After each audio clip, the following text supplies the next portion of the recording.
Guess who's back?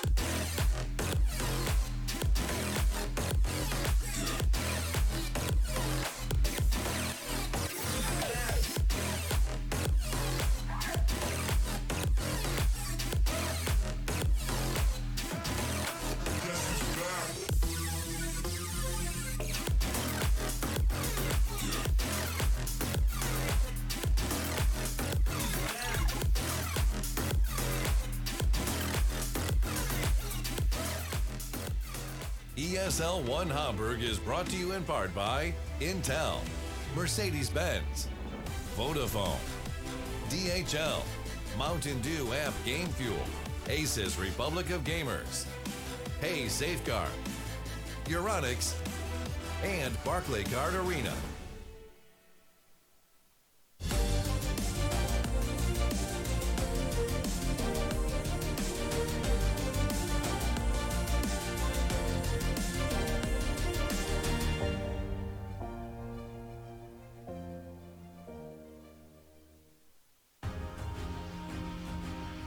Gambit versus TNC, our grand final to find the true overlords of ESL 1 Hamburg.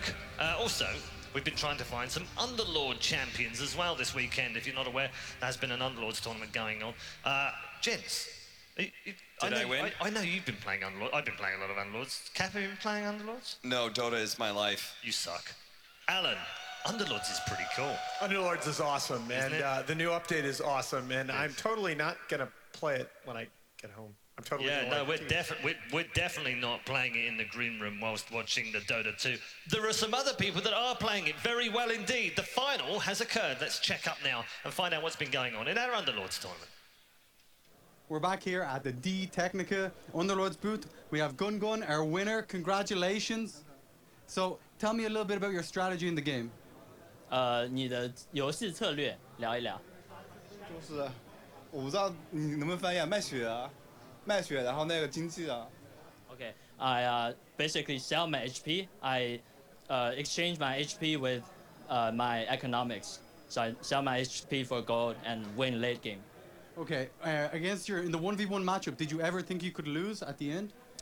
你在最后决赛的时候，你有想过你可能会输吗？我的优势还是很大的，应该不会输，我觉得。Yeah, I was just killing it. I never thought about it. Easy game? Yeah. Okay, easy. Thank you very much and congratulations again. Cheers, guys. See you later. Easy game, a man after and that has his own heart. Playing around with economics, forget that. It's all about the Warriors. Let's get back to our grand final draft just around the corner, of course, as we head into game number 3. Good to see the Underlords. You are a Savage Warriors fan, aren't you? I am, yeah. Y'all want? Still, by the way. You want my phone? You want to play some Underlords? I'll handle the draft for this next game. You just go ahead and play your game. Could you host as well? Yeah, I don't have a second phone for you, but honestly, I can do everything on this panel. It's just a one-man show at this point. What's up, Hamburg? I'm gonna pass over to my analyst Cap. So I think for this next game, you're not going to be giving Vampire Earthshaker again, though he may slip in the Mirana instead. We'll see.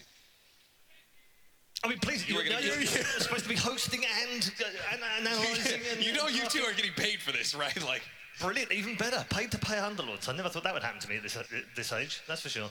I just know that you just offered to do my job, and there was no pay involved, so yeah, go for it, buddy. It's fine. I'll demand 3 times the payment from ESL for next event. So whether or not you guys are now, dude, careful now. What are you going to do with $30?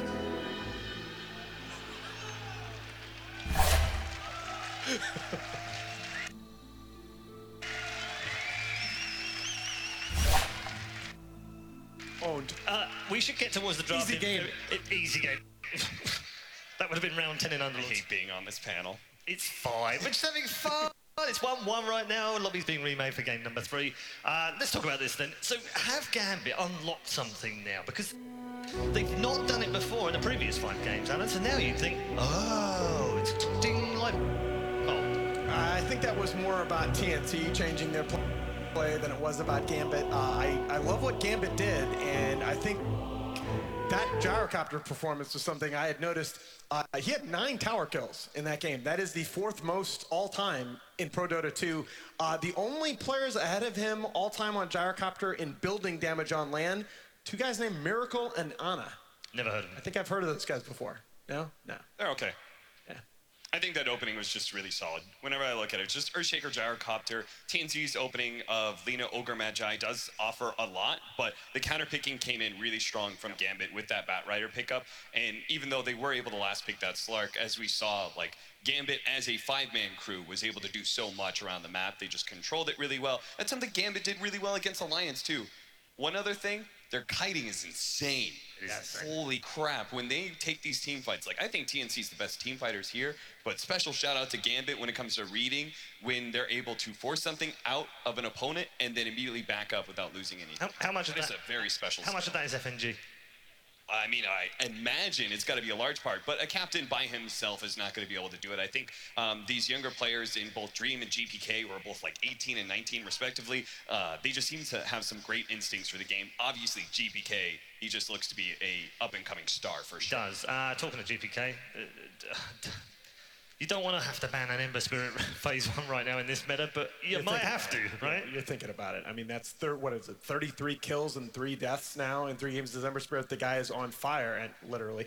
And look, it's not just that they're not giving up these kills and they're kiting out everything. It's that they're not giving up the high-value targets. Part of that advantage that FNG talked about having the mobility heroes is support kills are worth so much less than core kills right now. You've got to have a solution to get to that gyrocopter and get to that Ember Spirit. And TNC, partly due to greed, partly due to just Gambit having the mobility advantage, never really able to convert those kills.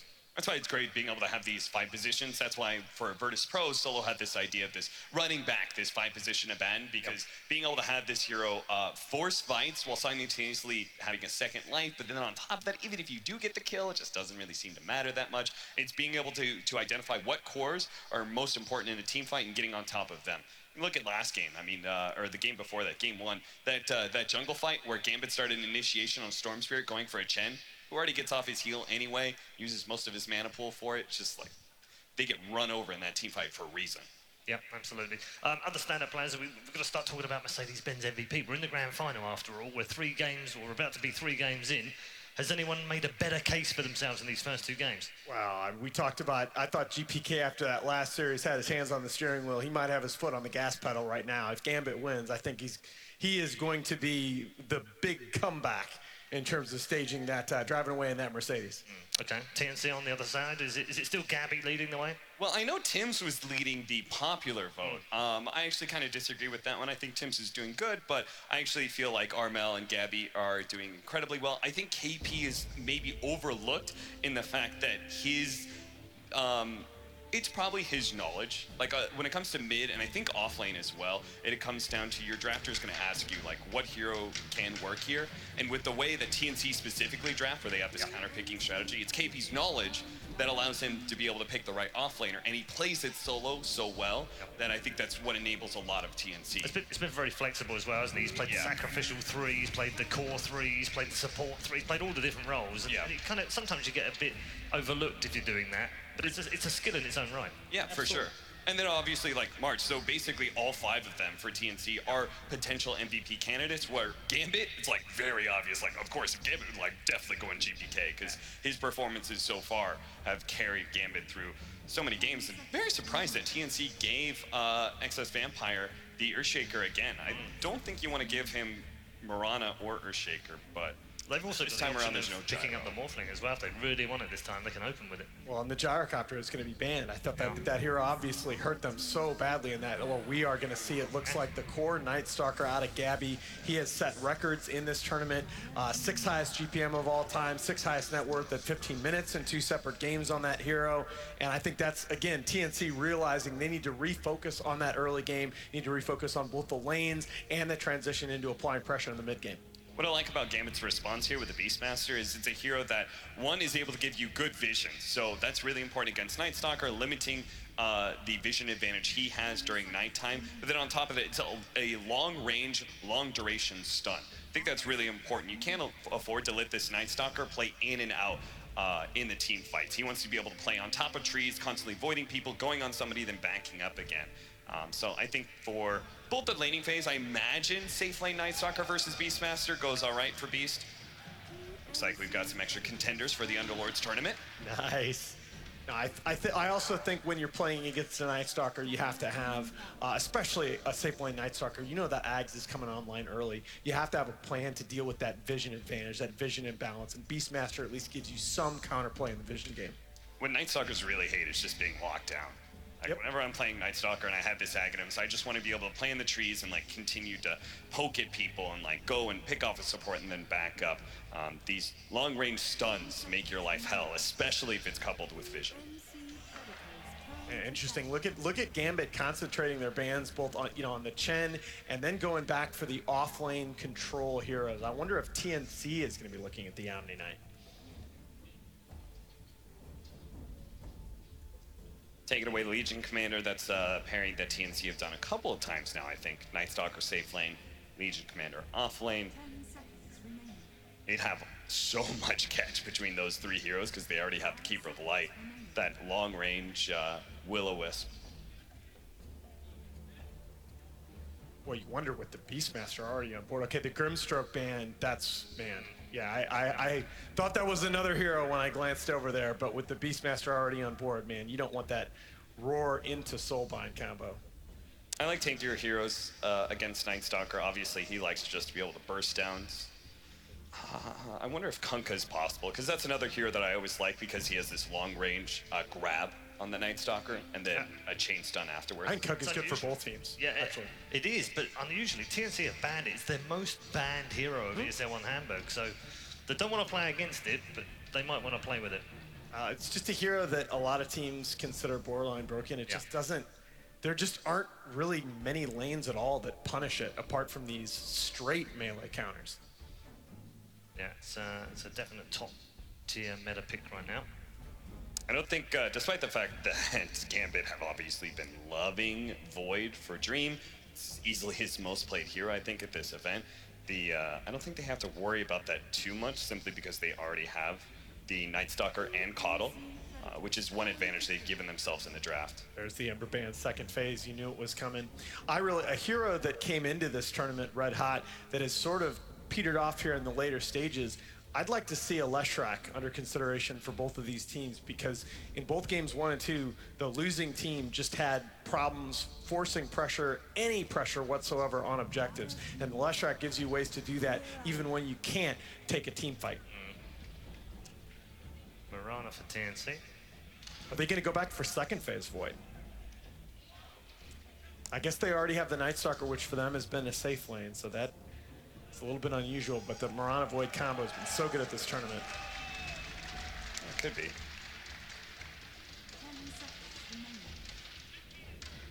What do you want to match up with Beastmaster? I just don't feel... What, is an offlane partner? Sorry? What do you want? Oh, you match up against Beastmaster. No, I just mean like your safe lane pairing with Beastmaster. Because I think that's like usually... Because Beastmaster in himself, he kind of insulates himself in lane. He just wants to be able to sit there. And so I like to be able to have aggressive carries that are able to rotate into the Beastmaster's lane and then take that tower. By taking that tower, you open up a lot of map control, which Beastmaster takes good advantage of. And I think that's really important when you have an Earthshaker, a forward position that's naturally a little bit greedy because he has so much impact in team fights once he has Blink Dagger. You want to take that safe lane tower because that opens in the map for Earthshaker to be able to find more farm. Oh, man. That is just brutal. Squeaked through. It was part of the second. Go ahead and pick Void now, because I think when the Lich showed up on the table, you start thinking, oh man, Chain Frost into Chronosphere, that's scary. Well, gee, let's go ahead and pre-pick the hard counter to the Chronosphere in the Nagasan. But they can still pick the Morph here, can't they? Yeah, I think that's maybe a better pickup than combine it with the Shaker as well. And yeah, the huge amount of mobility means that you can't actually use Song of Siren as an escape mechanism as well. You have to just all TB scroll out of there. I already thought that the Void was a little bit of a hard pick because of the Night Stalker Coddle. Even harder because the Naga Siren counter picks it so well. But they do have that nice arrow combination, which you wanted to see anything to match up and make Tim's even more viable in the game. They don't have a whole lot to easily address illusions right now. Nah, but that's where again, the Leshrac still on the table. You got some AoE potential on the Earthshaker, but you do need some physical damage.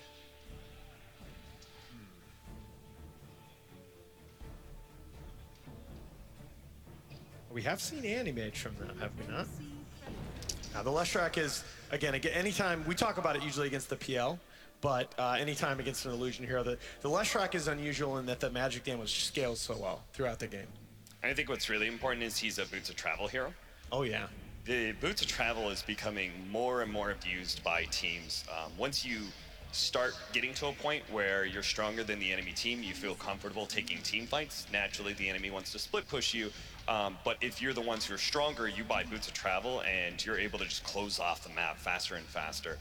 Lesh is by far the most prolific hero at abusing Boots of Travel because he runs down lanes so quickly. He's also one of the best heroes to like TP back to Fountain and TP back in really well alongside like Zeus. And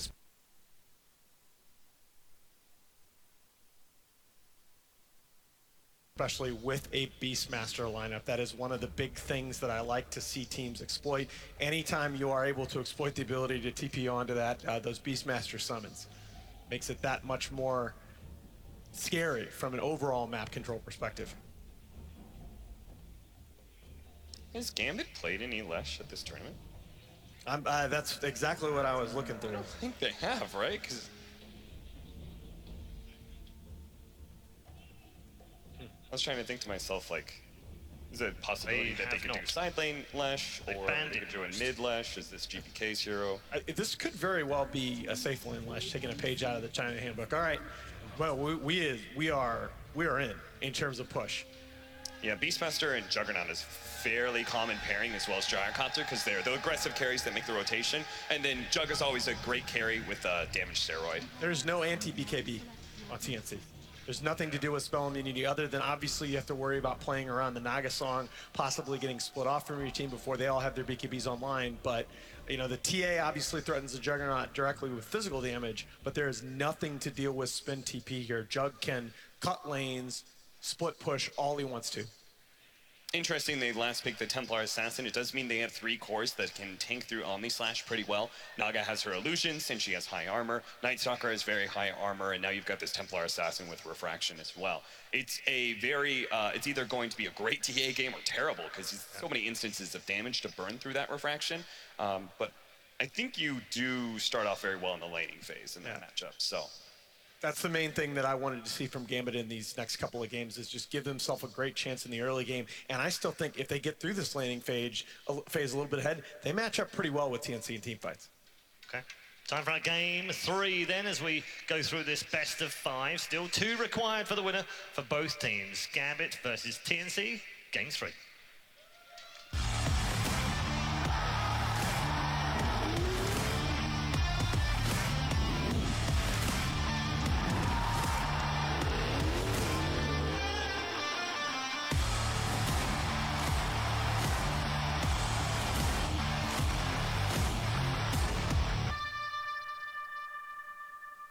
So I think we've all woken up now that we've turned this best of 5 into a best of 3. Gambit and TNC, let's start all over again.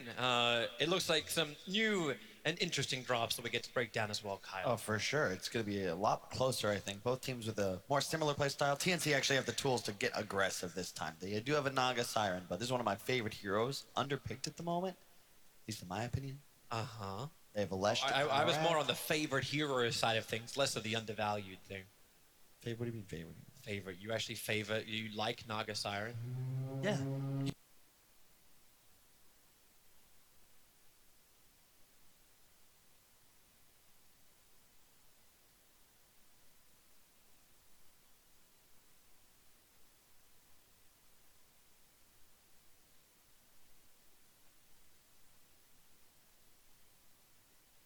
You like techies, dude. Don't even get me started, all right? You don't have a leg to stand on here. So I'm sitting down. Yeah, but it's a fun draft. KP will have to earn his goal this time around, playing that Night Stalker in the 3 role, but definitely one of the heroes we've seen just create an insane tempo, like such strength that comes early on, and then it just keeps rolling in through the nighttime after nighttime after nighttime phases. Yeah, the name of this game is going to be Vision Control, right? TNC got abused around the map in the previous game, mostly thanks to that early gem Batrider combination from Gambit. This time, you have Naga Illusion shoving waves, traps, Night Stalker Vision. So difficult to play against if you fall behind as Gambit. March, this is not how we wanted to have to start this game. He's leveled up Blinding Light. KP wants to try and create some space. That's done from GPK. Well off target, but the spins out from Dream. March is slowed up, and he's not going anywhere. The level 1 Frost Blast skilled up.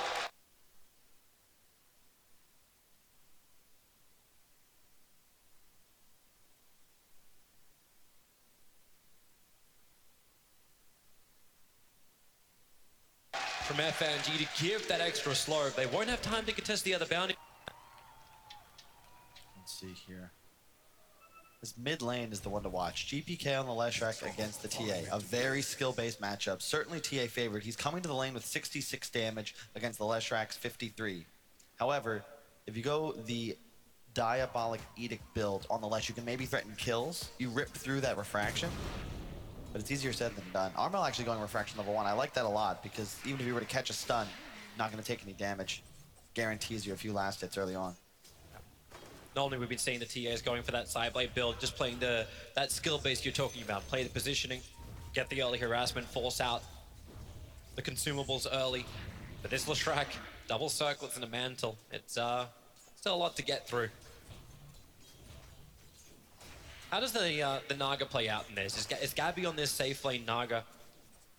How does he play this lane against the Beastmaster and still stay ahead? Well, it helps that Naga kind of counters Beastmaster in the lane because you just send illusions at his board. It's part of the reason Shaklo just opts to skill up the axes here. You don't want to feed away extra creeps. Do you actually like just stay off that for a while then? Can you fight with Inner Beast and Wild Axes as priority? You can skill it as you just did here, but I don't think you want to pop them because the boards just give way too much golden XP away, and if Naga gets an advantage early, it's very tough to take him down. Axes don't really clear illusions too well because they have so much armor. But at least give me some vision, that'll help. Vampire has managed to drag the creep wave all the way up to the tier 3 tower. Tims will look for a contest against it. Vampire to take a decent amount of damage as the battle for the CS of the supports begins, in the unlikeliest of places.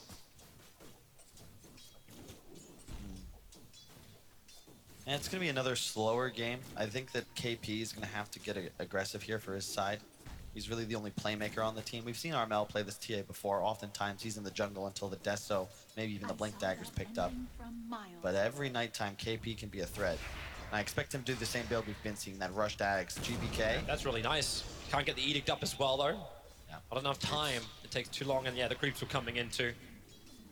I like this. He's harassing and then aggro stunning 1 point in the Edict so that if he gets the opportunity to chase Armel, he would actually be able to kill him. Look where Tims is positioning, back behind the tower. We've seen this before. Looking for a nice line just to get the silence of GPK, especially as he misses his own onto the Templar Assassin. There's a courier coming in too, so there's a secondary side. Tims shows himself to the Great Wave, 1, 2 leaps, looks up, and with a third leap, courier realizes it has nowhere to go. It was like 15 seconds away from being self-upgraded. And that wouldn't have been possible, but that's the South for Leshrac, and now GPK has to go all the way home to heal up. That's so big, because the...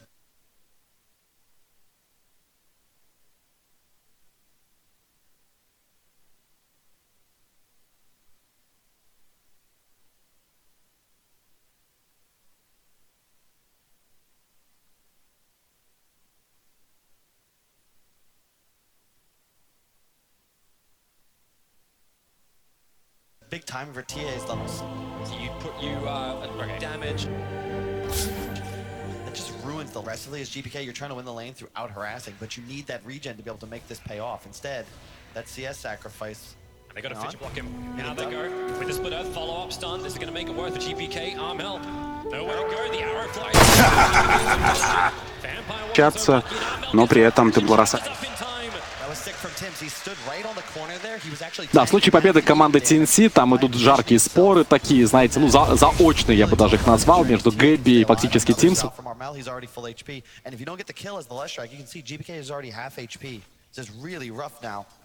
Поддерживают в большей степени в интернетах, я видел, сама организация Тимс поддерживает очень сильно. По поводу прав у Данила, 18-летнего, может быть, их просто нет пока еще, но Мерседес не бывает. Я знаю, что Тимс очень хочет Мерседес получить. В интервью он говорил об этом. А здесь пытаются убить Темплар Ассасин. Это делает как раз Лишрак, который на базу возвращался, но не убили. Было близко. Да, довольно близко. Так, ну, смотрите, Найтсталкер 22 крипстат. Все у него прям хорошо на этой линии. Марч развлекает. ФНГ с Дримом пока не могут понять, как этого типа пробить. В целом, линия там Лич плюс Джиггернат, она достаточно стабильная, она такая надежная, хорошая. То есть, если соперник зазевался, ты просто начинаешь раскрутку под фрост-шилдом и делаешь убийство. Например, вот так. Как планировалось вроде как, но Котл помешал, толкнул, и уже смысла бежать не было. Ну и самих вот Джиггернаута и Лича довольно тяжело пробить. Distance to close on Keeper of the Light. It's just a fun lane to watch for TNC. For the duel off, the Fidget block is out, but Armel's protected by Refraction as well as having Tim's behind him. But the Observer was protecting. They still try and get the Suns. GPK copped a huge side blade hit. So low on life. Top Courier's up in 5 seconds. Then he'll have the sustain with the bottle and Sal flying. We also hit nighttime. All Core's doing all right, but GPK, man, this is even more harmful just because of how well he's been playing. When your star player is suffering, it just doesn't feel good. And look at, oh my god, the side blading from Armel, dude. He doesn't even have to hit the left strike. He's going to force him back to the courier. He's got the bottle and salve up, but Armel's about to hit level 6, and then the trap pressure starts to come out. Even with the early Bassi on TA, you don't see this all the time, but it ensures he has the mana regen to spam Refract. And in addition, when Lesh actually is forced to leave, you can just start hitting tower, especially now with this catapult wave up. 3 heroes mid though, but a 2-level advantage right now for Armel. They're here to get the sentry wards down, make sure these TA traps can't be up, but the TA trap is already connected onto GPK plus the side blade damage. So Vampire wants to wrap around the back, but they have to get through the defensive refraction charges. There's 4 of them and GPK can't clean them up quickly. I need all that damage to arrive from Vampire. I was actually really feeling that this top lane would have been the bigger one to gank up. Bring the ES in, but Mirana's always roaming, it's nighttime. The Keeper of the Light was really your primary target, but they just backed each other up, March and KP underneath the tier 1 tower. He's here with Tims and they go around the back. Dream's trying to clean up this creep wave. The Catapult's having a lot of time to hit into the tower.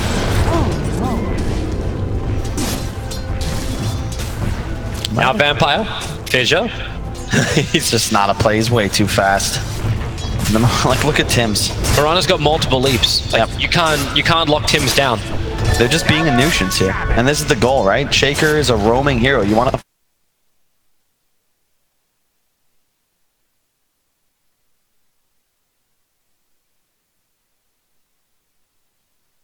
Either two.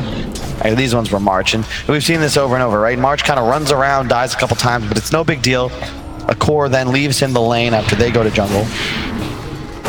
He's free to sit mid, trade against the left. And GPK burnt every bit of mana he's got to try and stay alive. While he farms up what was a huge stack. This is helping him get back on the board. Oh, he finds Tims. Hello. Ah, that'll help. If he can get the stun, Tims is just pulling the wave over. And Tims, he's got 1 leap available if he sees the arms go up. He's looking for the second wave too, but he'll lose the first one. TP's coming in from the ES. This will give that initial stun they need to get the follow-up Split Earth, and Tims will be picked off. Can't leap if you're perma-stunned. And then on top lane, KP trying to escape from Dream and FNG, but 2 points up in the Frost Shield, that 25% slow. With the phase boots of Juggernaut, it's not something the Night Stalker, even in nighttime, can escape. Oh, look at this huge Ancient stack, by the way. March doing work. Is that 4? Yeah, it is. Really nice for Armel. Not something that can be cleared up by Gambit as well. Yeah, they have nothing that really clears Ancients. That's problematic. Very low on life. KP almost killed him off. Had to burn the 1 charges, gets back out to the tier 1 tower, and you can feel KP wanting to go for more. Instead, he just drops FNG down, and FNG will TP home. So the top lane will be totally abandoned as Juggernaut does the long walk of shame. Yeah, you might have died as KP, but when you TP back in with full HP, full mana, and it's still nighttime, A jug with nothing left. Discounting the stacks. Vampire just stacked it up, and what does Gabby love? He loves stacks. Speaking of stacks, look at Armel, man. He's already doing this. Is this 4, 5? Just 4 stacks, but still, like, it's part of the reason TA, even after the nerfs to Refraction, no longer functioning on denies, it really just doesn't matter, because how many other heroes in Dota can do this, right? By far the most valuable camp. FNG's being played. They have to bring the Hawk up from the Beastmaster to try and chase Gabby. TNC left a very deep Observer Ward down. Had a funny feeling that, yeah, FNG knows about it. It was just the way that Gabby was playing. It's so cool that we saw him do this in the previous days, I think on Thursday, Friday, where he just starts playing in between tier 2, tier 3. How are you supposed to kill him, right? You have a Roar, sure, but a level 4 Shaker, that's not a threat.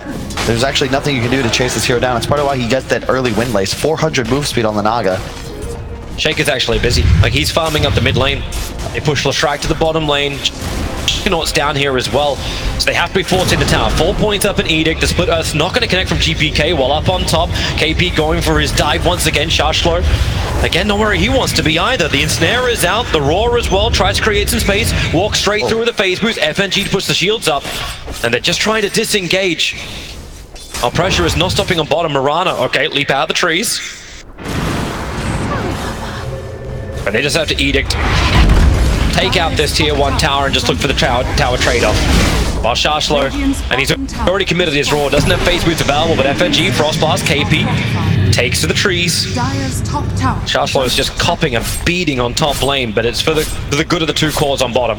I just love watching March, man. He is so selfless. Just, I'm a Chakra bot. I help my TA keep Refraction up. Let me stack these Ancients. All in for the team. And the Fidget can't even stop Armel from hitting into that tower, but FNG, there's a wonderful ability called Frost Shield onto the towers. GPK is now finally going to arrive. FNG pulls him in. The Blinding Light pushes him back, however, cancelling the Sinister Gaze and buying the time for Armel to back off. And GPK pulls out of the Split Earth. Typical March Dota. Yep, always. Right place, right time. He's not even in XP range. He's staying just outside of it when he can. Now a little closer just to ensure he can protect his TA if needed. That another Blinding Light. 10 minutes to get 100 CS on a TA. Yeah. You're down for that. And you can see the big difference. Because TNC have this more aggressive style, they're not just buying Midases is the big part, but look at their farming patterns, right? They're ahead, but these heroes can farm way more aggressively on the map. Instead of just chilling on their own side as DK and Slark farming the woods, now Gabby is taking this whole top side, Armel's pressuring mid, then returning to Ancients. They couldn't even farm Ancients in the previous game. So it's a lot easier for them to split resources around the map. It's why they have a 3K lead even when down 3-0. Yep. Cannot believe the level disparity between Gambit and TNC.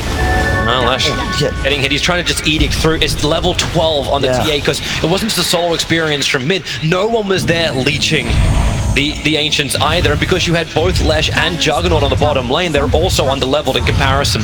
Yep. He's taken 7 stacks of Ancients in 11 minutes. Back to the trees for Edict. No fortification for the Radiant. They can't stop this. And the Hawk, well, they can get rid of that. It's underneath the sentry. Easy money. They've got the big spells active. Nice arrow there. DD as well and Tims. That's enough. He has enough damage output. Stick charges. They're going to Sinister Gaze back in. Raw not going to be popped and a leap away from Mirana. And Lich showing with the level 2 Frost Shield just how survivable you can be. They saw that ward. Ooh, sentry just out of range. They thought maybe they thought he put it up on the hillside with the way he played. Slightly inefficient ward there from March. If he had moved it. Oh, Juggernaut Omni Slash, the leap forward. Tims can't break free of it. That's a level 1 Omni, but he had enough bounces. And there's a spin TP available. Dream will definitely take that one. Here's your spin TP out. The creep wave's already been fortified. He needed that. He needed a solo kill. He needed some more momentum. Just finished the drums up and now already working on the Yasha. TA has level 13 and Blink active. Armel looking a rock. I mean, no one on the entire team is even level 10 yet. Shaklo just hit 9. He's so far ahead of the game, and Gabby's not far behind, almost at a Mantis style already. The Vampire, he has a Blink Dagger available. They're going to see Gabby in for the Echo Slam, combining with the Chain Frost. Put that Naga down. Love it. That's a real fast Blink Dagger, but he went brown boots straight into it. No build-up items whatsoever, and the maxed out Aftershock means if you catch Naganir's illusions, that is easy pickings. And the Observe Ward and Sentry set up for all of this. They saw him farming up, and there was no contest. There was no one coming nearby, and Kind of a very aggressive place to be farming for TNC when your vision is primarily around the southern side of the map. Be interesting to see if they get aggressive this time, though. KP went for that hood first. No Midas, no medallion, just this defensive item. We're going to watch the replay real quick. Yep, plain and simple. Just throw absolutely everything on top of Gabby. GPK even there to pick up the XP and a bit of location gold, but not even needed.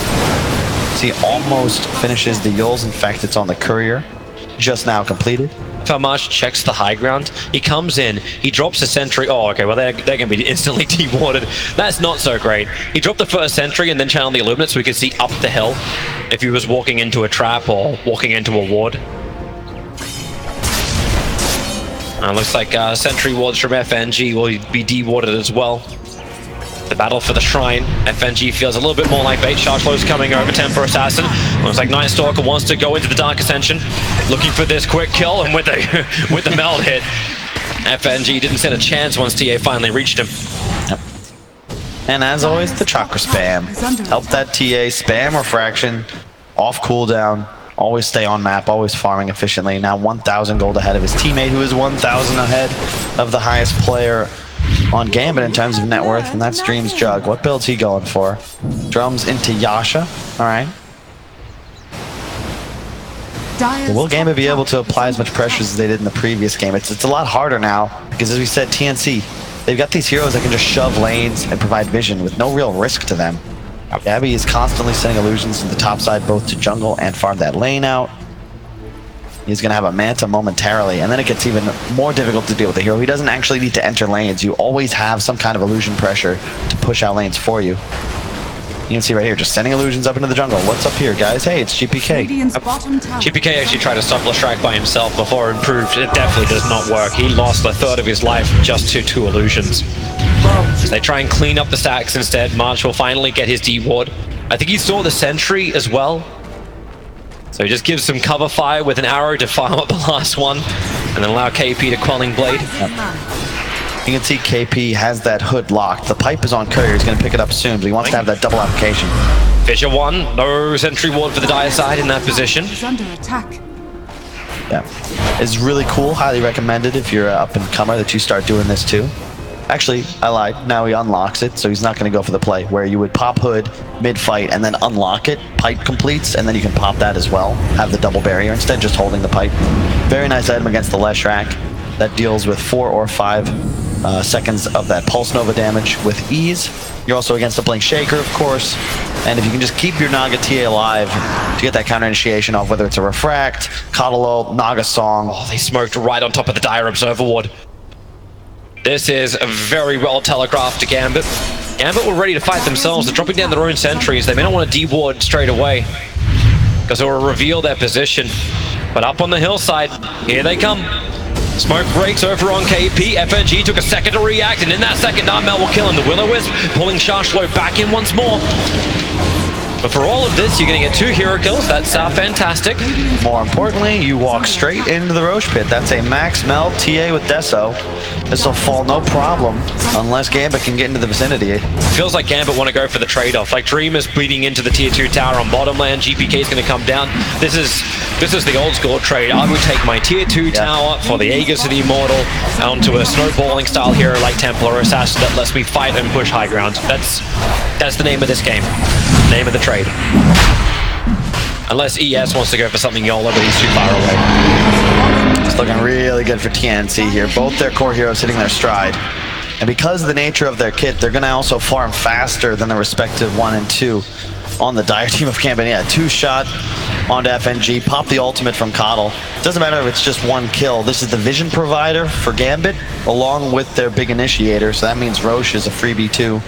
Now you got TA free to play around with that second life. Are you still okay with this if you're TNC? Like, I feel like we're going to go for another Omni Slash on bottom lane. Bouncing around, Tim trying to leap forward. This has happened once before. It's going to happen again. In for the spin. He'll get the kill and then instantly TP away to safety while the spin offers the protection.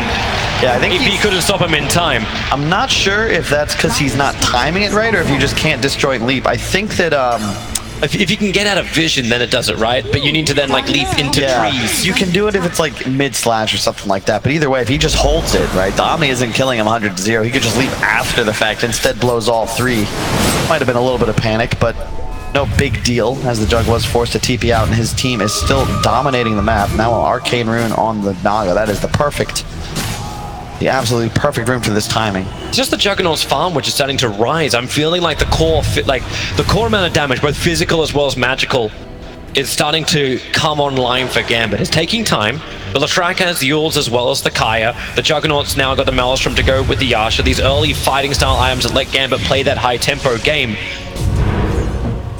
And now, Fissure doesn't block in the Night Stalker, so that will not be a kill. But the Moonlight Shadow burn from Mirana. Yeah, but since that first kill on the Naga with the Blink reveal, there hasn't been any sort of movement from Gambit. They haven't been able to find a pick-off anymore, and a big part of that is because now Gabby is safely playing on his own side of the river. Over on the Night Stalker, Arrow's going to fly forward, connects into the ledge. The Fissure block will hold KP in position with the split Earth stun. They just try and keep that Night Stalker control, but under the Will-O-Wisp, it's difficult to fight for Gambit. Chain Frost, they're still holding it out until the TA jumps in and kills off Effigy. I cannot believe KP surviving through this. 3 HP, the ball couldn't finish the job. The Arrow, a little bit of target, so GPK CP, it will be able to complete, but Shashlo may not be so lucky. Is there a stun? There is not available. Both the supports of Gambit going down. The only big ability being burned is, well, actually none. It's still on cooldown from before, the Omni Slash. It's just so hard to take fights. There's so much vision all around the map. TNC, you don't have to commit too hard into the engagement either. KP just pops ult, now he's flying around providing clear vision, traps all over the place. Aegis on the TA. Yule Scepter up, look for that stun directly in, but TA just blinks away to safety. That beautiful part about Refraction. As long as it's absorbed, it's not going to put your blink on cooldown. And they've got their vision advantage. TA trap triggers on 3, sentries everywhere. I swear March has spent at a cool 1,000 on these sentries. 20 minutes. I like how he TB's bottom just to place more sentries. And this is really cool. He's consistently putting vision around this bottom shrine area. Hey, that works perfectly. If FNG dropped that obs there, be even happier. Yeah. Because Gambit want to play here, right? They know their jungle is being contested. There's vision all over the place. Dropped it. That's not good. Is it in range? Yeah, it is. Not only do they see it appear, they can deward it easily. So successful for March. I think he's killed, what, 3 Observer Wards in the last minute? If he can get up there and kill that one. BKB on the TA. Scotty soon to be completed on Naga Siren. And this is all TNC. 5-6, but a 7k gold lead. These two cores just farm so much faster. And it's like, look at Gabby mid, right? He's just in XP range, watching his illusions push, standing on top of a high ground. Gambit smoke. They don't risk anything to farm. They want to fight. Vampire. I know they're there. Yep, he's sitting in the trees, and what does TNC do? They go to their obs and sentries with a wrap around the back, looking for Night Stalker. The Roar is out with the Omni Slash. You can go for that Song of the Siren, but the Omni will continue through it. The Fissure is out. KP, Vampire, he'll need a blink and get that Echo Surf. He wants to get the kill. Not again, KP. He can't survive. It's going to be 300 HP. It was 30 last time. Gambit will not be happy with this. The Song of the Siren is just that disengage that TNC have at their disposal. They learned the lesson, right? Last game, absolutely run over by Gambit. Killed them like 39 times to 5. This time, you got that hard disengage. Oh, Gambit, you're grouped up. You're trying to slay us again. No, thank you. We're going to Song reset, no problem. The Omni Slash is squandered. It's going to be a tough game. You can look how the map just naturally constricts around Gambit. It's because there's just more wave clear on TNC, and they don't need to take any risks. Constantly, these illusions in the top side keep that pushed in. While Gabby continues to farm jungle, he can connect with his teammates middle. Very easy to maintain a presence on the map. And Gambit need almost a better jump position. That's why they're trying to get the Blink Dagger on the Beastmaster. But they have to think about their own position of home. And they lost Aegis. Yeah, they did. It's timed. Oh, that's nice. Beastmaster's giving some good momentum on bottom lane. It's actually Juggernaut who's being chased. They can't really get the kill. He just spins and TPs out to safety, so it's more wasted time for the supports and information for just how hard Shashlo can push this bottom. It's the resource battle. Economic war right now. The Naga Siren camps enemy jungle, constantly farms. The supports Armel. You just chase Gambit out of your own jungle. Make sure you're the ones farming 70-80% of the map. It's very clean. And Gabby, again, because of the nature of the hero, just absolutely no risk inside the jungle. You need to smoke if you want to try and pick this guy off, but how do you even determine which illusion is real? Gotta kill them all, gotta kill them all. Yeah, we'll cut top wave, now they're gonna cut towards bottom. There is still a tier 1, Armel's just gonna hit in the face all by himself. At least this vision is possible from Shashlo. Just send the Hawk out, get some level of information. Of course, they're not even killing the Hawk. It's in range of the Radiant Sentry. Oh, look at this cool little maneuver. March is gonna run all the way towards top. He's like, all right, guys, I'll take this wave from now on. Gabby's gonna swap sides. I thought maybe they'd be looking to make a weird smoke move set up with the song aggressively, but nope. 9k gold lead now for TNC. They're going up by about 500 to 700 per minute. Big part of that's the towers, and they're going to take another one for free. There's nothing you can do here if you're Gambit to take this fight, and a big part of that is, again, the vision disadvantage. Illusions in 2 lanes. Night Stalker standing on a high ground, has darkness available if needed. Just seems like such a heavy commitment from Gambit, unless they fight from inside their base where TNC are forced to choke point. Like, they look for at least the tier 1 tower on top. Edict will do the work. Even if GPK gets pushed away. Night Stalker, KP actually under the cover of Moonlight Shadow arrives on the top lane. The GPK as well as Dream are already TPing away to safety. But it's now 5 Gambit heroes inside their base. Yeah. And you can feel the, not the panic necessarily, but there's a sense that, damn, we actually have to do something, guys, because right now, this doesn't feel good. When you're sitting in your base and bounty runes are spawning in 40 minutes or 40 seconds, you know that something's off. Something has to be done here if you're going to change the status quo. You can't even smoke out. If you smoke out, the Naga is sending illusions past towers, doesn't care about waves, just gaining information. Your Hawk is getting picked up now by the perimeter of observers and sentries that are planted down. Yeah, March doing a really good job. You can see the 2 sentries, they're actually just acting as towers here, preventing any sort of vision. The Hawk will die. They're going to smoke. They're going to try and be as quick as they possibly can here, Gambit. You got Blink Echo. He's got a 4-staff to get out as well if things get rough. Your Beastmaster roll, but you need a target. The Radiant is scanning, looking for the 25-minute rune. It's March who's going to grab it quickly. This is sick for TNC. Bumps their lead up almost to 12. They've got one more bounty to take if they want to, but so far so good. Hurricane Pike soon to be completed on Armel. Maybe that second Roche timing is high time for them to get going. And can they at least kill March? They need something. March has died before, and he can die again. I don't think TNC would be too sad about that, especially if something like Echo Slam. Like, if you commit Echo Slam for this, going high ground feels so much better. This might be one blast too long, ends it early. Very wise decision. Shaklo. Oh, he's hanging around. Oh, March. Now the Hawk, like now this. they had the vision. Raw wants to come out and waiting for it. The Fisher not even required. Bottom lane, that's where you got to bring your attention. Mid and bottom both being pushed in. TA does so much work. GPK has to clean up these off the creep wave. You only have the 1 BKB on the Leshrac, so in theory, so long as the Naga doesn't get initiated on, they can't fight. Like, he's just standing in the back, pushing with illusions and TA. Scotty's up.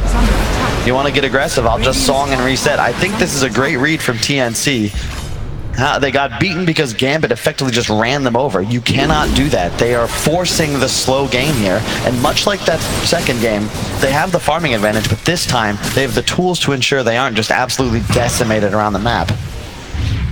Juggernaut's having a bit of a look just to make sure it's safe for his supports to move up. I really like this defensive ward from Gambit. It's out of range of most of the sentries. It's just on that bottom lane, so it's not on top of the hillside where you were looking for that Radiant sentry, and it was just out of range. So they're able to have some level of information, even though it's restricted. And then they sentry up, move out, and look towards Roshan. Establish a vision around here, and Roshan will respawn in 18 seconds. That's going to be our first battlefield, I do believe. See where the sentry cannot give that up for free if you're Gambit. You put the sentry right in front of the pit, and one observed one on your high ground. And Leshrac's having a look. Yes, would love a fight in the pit. But he wouldn't love it when Naga Illusions had the creep wave at the tier 3 tower. This is not so fun. Miranda's pushing out the bottom lane. Tim's not even joining this. He can TP to the shrine and get involved.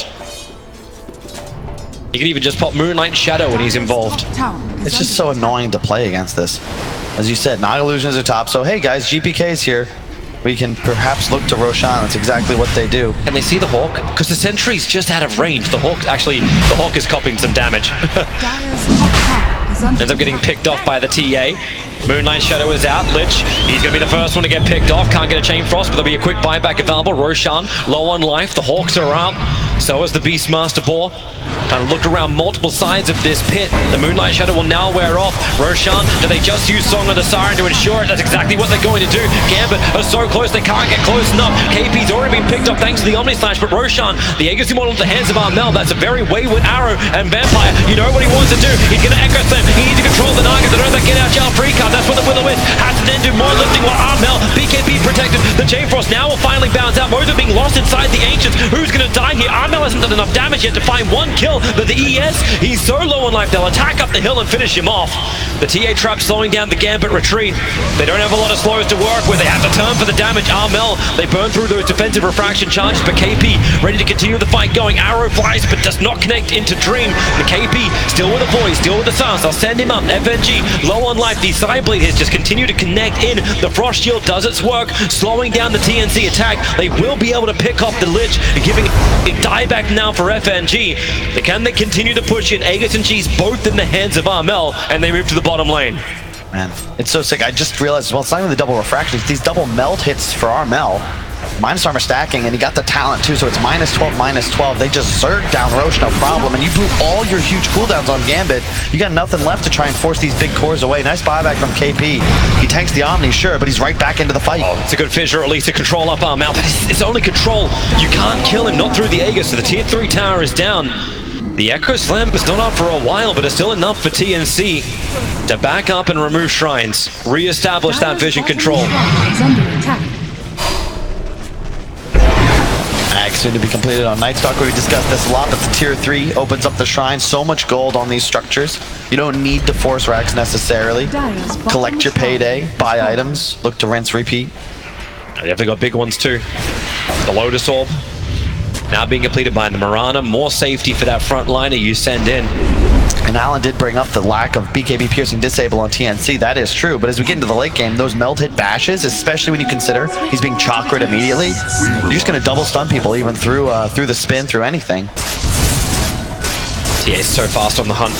Blink tag is available. Looking around near Shashlo. There's observers and sentries nearby, but TA decides to go down, farm up Ancients instead. Juggernaut pushing the top lane in as quick as he possibly can. You just watch those buybacks. Lich is the only one who has his on cooldown. So Gambit will be able to defend as long as they're in position. All the ultis are back up from Gambit. The pressure on the top tier 2 tower, it's enough. TP out from the Juggernaut, no one in range to stop it. Oh, nice, and he leaves the lane for KP. KP's, excuse me, sir, could I please finish my axe? I'm just 200 gold away. Armel rotates to Ancients instead as Gabby cuts the next wave behind the Beastmaster. Shacklo has the blink now, so they do have those initiation tools, but 100 to 0ing a Naga that already now finishes a Butterfly. It's a big ask. Yep. Dire's top shrine. 429 CS, 31 minutes for the Naga. TA at 344.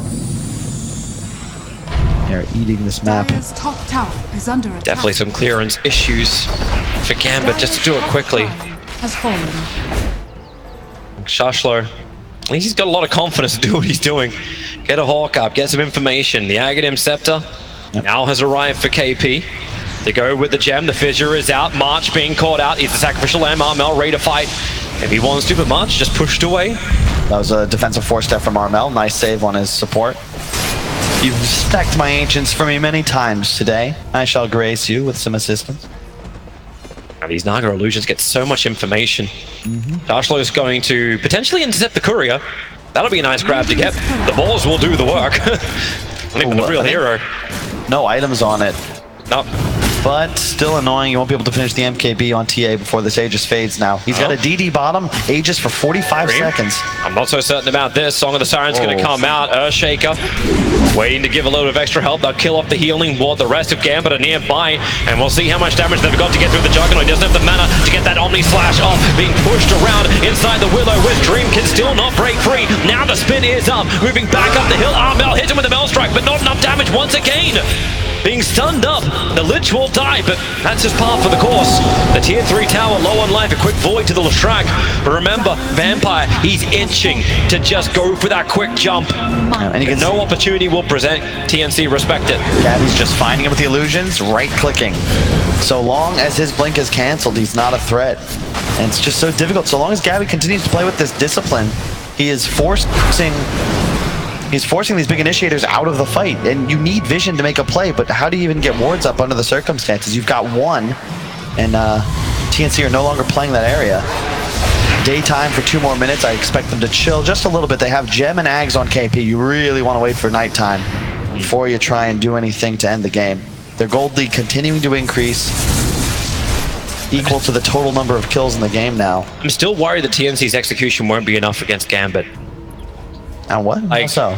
Oh, right now, like, I feel like inside the base, you still haven't seen that Echo Slam come, and TNC, that fight dragged on for like 15, 20 seconds. They couldn't get the initiation onto the Juggernaut. They really needed after the Song of the Siren set you up, and you couldn't just bring everybody in to just get the kill. Well, they're just a bit out of position. If they do group up, then Vampire gets the jump. I definitely say, like, yeah, TNC are in a very good position this game, but we've seen Gambit time and time again find these initiations to just put a team back down. The problem is that they've just kind of been read in a sense. Like, yeah, you still have the opportunity to do so, but it's going to require TNC making a mistake. They have a fluttering vamp like Night Stalker. He's going to be checking high grounds. If he doesn't see anything, everyone else is probably safe. Illusions on one end, TA traps, scouting arrows. It's a lot to work with. It's hard to make a play when you don't have any information. And right now, Gambit are playing blind. They're gonna smoke up, but this is like they're just praying they find somebody valuable as they traverse these woods. It's because they've pressured the tier 2 tower on top lane. In fact, not just pressured, they took it out. They're hoping to catch somebody who's rotating towards that top lane. Now the smoke goes from TNC, and they'll move straight in. The Templar Assassin, the smoke will break. The Roar down into the Omni Slash, the Will of Wisp, but won't be able to cancel it off. TA goes down. This is what Gambit wanted. A pick outside of their base. They're still losing their range racks on bottom. The Illusions are doing this. Leshrac has done the best he possibly can to try and keep this up, but that's the sacrifice that'll have to be paid by Gambit. At least they did not lose the gem on TNC, also gaining a range racks, but as you can see, that was Gambit's best hope, right? They find the kill, the critical one. TA goes down, but there's no objectives to be had because their lanes are already shoved, and they're gonna need more than that. But with no Omni Slash, tough to force a team fight. Hex soon to be complete on Gabby. Already has the bots, looking to find solo pickoffs. All of a sudden, he's a threat on his own. And Armel closing in on that melt hit bash. Only needs another level and a half. He'll be fully online. Leshrac, run. Gabby is right behind him. Song of the Siren will connect. Can they see him inside the tree lines in time? Check your corners. Like we're playing Counter-Strike right now. Arrow will fly forward. Perfect time for the Song of the Siren to come off. No way Leshrac was able to get around that. And that is 83 seconds down. Buyback is available, but you see what happens on the other side. Dream, he continues to push out these lanes. He's always aiming that side pressure, so TNC have to look behind themselves. I'm not saying it's giving them lane momentum. They're against the Naga Siren, but they're doing the best they can with what they've got. Yeah, I know, I take back what I said at the start of the game, Toby. Excited about Naga Siren? No. 20 kills in 36 minutes. This is the reason why this, like when this hero was picked up at TI3, it was rained with booze every single time. To be fair, you know, TNC, they're trying to win their first ever ESL. There's a Sadie's on the line. That's fair enough. And this is working, right? They're not feeling the pressure. Gambit, you guys are the ones that are going to have to make plays if you want to take this game. I actually think the only person in this game right now that's actually won an ESL 1 is KP. And he did that as newbie back at Genting. The range racks being ripped apart once again. They got a creep away. Here comes your arrow. No one's going to get hit by that one. Here comes ES, ready for the jump. Everyone's pretty grouped up. You clean up the illusions. The range racks has already been taken down. Still not feeling that moment. Earthshaker They don't have to battle through an Aegis Immortal. That's the upside. And TNC, it felt like they were grouping just enough heroes that it looks like an Echo Slam would be worthwhile. But if they blow that, just as like Roshan could respawn, we know he's going to spawn in a minute's time. And that'll there's no way for Gambit to contest it if there's no slam. Critical third Aegis, Refresher, or Aghanims for somebody on this Radiant side. Blink Dagger now on KP. They're smoking out. KP's going to walk straight into them. However, the Observe Ward breaks. The Moonlight Shadow comes down. They drop obs quickly. The Gem of True Sight from Beastmaster. Working to get rid of these traps. It's a good arrow on the Leshrac, but no one's there to follow up. And Gabby, yes, you know, TP bottom again. He's just playing so well. Spam illusions, never stand on top of them. His real hero yet to really enter this game, but it doesn't have to. He's 5,000 gold ahead of everybody. And as long as he's not on top of illusions, standing off by himself, he'll be just fine. He can't get dunked. I love how everybody gets to watch Roshan. You got a TA trap and you got a Beastmaster Hawk. The Hawk's about to time out. Roshan will spawn in 5 seconds, so a secondary Hawk will have to be sent. Now, Beastmaster Raw catching KP, Vampire waiting for it, they force-staff him into the creep wave with the following fissure. KP's dropping very quickly, he'll consume the cheese, getting his life back once again, while the Shrek in the backline almost killing off Tips, trying to run away. KP will finally drop. Is there an extra help? Vampire's waiting for him, the Will-O-Wisp is down, but TA protected by the BKB, the arrow stun combination, GPK, they're pushing him further away. The Astaire is over on Vampire, but now you have the Echo Sam, you got the Fissure, he's waiting it out, they bought the space to get out of here, the Song of the Siren, they want to make sure this ES dies, they're all grouped up, he can throw it out, the arrow will come in, Leshrac, he died to the TA trap, he walked up and I think he got hit by a TA trap, which was on the hill, and now you're going for Roshan, Leshrac's dead without buyback for 70 seconds. Dude, he got so lucky there, like 3 high ground misses from the TA. Oh my goodness. Now Roshan will be taken. There is no contest to be had. Echo wasn't blown, so a high ground defense is maybe possible. But no Omni Slash, that's the key. Aghanim Scepter upgrade goes into the Mirana. That's what Roshan dropped, not the Refresher. That was such an interesting engagement. TA now level 25, does have that melted bash. All of a sudden, Gambit in a bit of trouble. And how do they even get this clearance? The Naga illusions feel like they're unkillable, especially when you don't have the Leshrac. They come in for the tier 3 tower on top. They're going to be a little bit more patient. Once again, TNC give respect to the high ground of Gambit. They did. Naga illusions do not.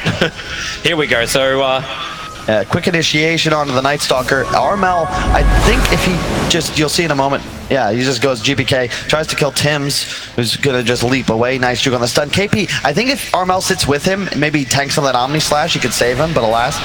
And I wonder how, in the arrow, if he blocks the arrow here with Dream, he was spinning, that might save his Lesh, but I'm not actually sure how he survives through this. I guess he's just not taking that much damage. The defensive Solar Crest was huge, but as you said, the trap, last tick of damage finishes him off. That is so frustrating after escaping so narrowly. All for naught. Vampire is waiting. He has got himself a very nice position, but feels a little too close. They smoke up, and TNC look for their own fight. Like they feel that there's so many traps everywhere. Vampire, he's no longer a hero. Buyback is available, but Vampire shows when double damage on a Templar Assassin is up, you get 2 hit. And he'll have to buy back. They're coming in, they'll take the melee racks. They need a creep wave to go with it. And maybe Juggernaut, Omni Slash is available, Moonlight Shadow. They're getting out of range of the Sentry Ward, so Juggernaut does not want to burn that Omni Slash. And here's Leshrac just cleaning up the bottom illusions. But Armel, unfazed, hitting that melee rack, still has the Aegis Immortal. They cannot commit on Armel. I love the defensive Lotus Orb spam. All these disables from Gambit are single target with the exception of the dunk. You can't use your Sinister Gaze. Roar isn't effective. Oh, hold on. Bashed up, that's that Mel Bash going to work. Roar onto the Night Stalker. KP trying to come in close. Now the Chain Frost bouncing around Armel. Force-staffed out. That Chain Frost still causing some problems. The Song is trying to help them reset, but the Chain Frost still being a bit of a pain in the butt. We'll keep their melee racks alive for now, Gambit, and you can see Dream is like, can we make something about this? Is there any divide in this moment? And there is not. Yeah, TNC content, not quite fully 8 slotted on their cores yet, so you've got more items to buy. They just pinged you your exact position. He's gonna start his TP out. Scanning. I think he hoped at least he could pulse the wave down, but so risky being that far out with that information. There's the MKB on the TA. He's already got a Deso in his backpack for when the Aegis comes back, or is reclaimed rather. Gabby approaching, yep, 8,000 gold. Enough for a buyback and a casual rapier. Time for moonshots to be bought, right? His buyback cost is currently 2,800 gold. Easily affordable. Armel setting a trap, looking for Dream. Dream, blinding light it back up again. That forced him to walk straight past Armel. Now the Mel Strike able to connect with the bash into the follow-up arrow. They try and force Armel away with the fidget block, but now your Juggernaut is down. His eyes buy back up. But TNC, the trap is sprung, and Gabby goes in, hexing over on the Earthshaker. He can't afford to die. Arrow flies forward. He'll connect over an FNG. Vampire needs to get the hell out of here, but he's being pulled back in by the Will-O-Wisp. He's not ready for Dunk. He doesn't have mana. He's completely dry. So good. And the Song of the Siren, they look towards him, but they don't want him. They want the bigger target of the man. Style, dodging out from Juggernaut. He's got a chance to fight into the Omni side, pushing around. They pull back. Templar Assassin FNG tries to keep him in this fight, but Lestrak just doesn't have enough life to survive. Or maybe he does. When the shields are up, they can go back and reset. Still no kills coming for such huge abilities, but the Echo Slam is able to connect, but not enough damage. Nightstalker just consumes the cheese, gets all the life back again. ES will now buy back. And the fortification kicks in. Gambit doing everything they can to keep their melee racks alive, but they don't have the big hitters anymore. The Fissure tries to create space. KP goes straight at the top of it. It's a good split up from KPK, using that Pulse Nova to get some damage out. Maybe finally KP can die. No, on 79 HP. He'll walk away, and Gambit will GG call it. It was the slowest march to victory, but it was methodical by TNC. Yeah, perfect. Melted bashes into Arrow. I need level 25 on TA to make those sorts of plays. And just really, it took a while, but you can't blame TNC. They knew how they had to win this game. They just sat on their lead, grew it and grew it and grew it.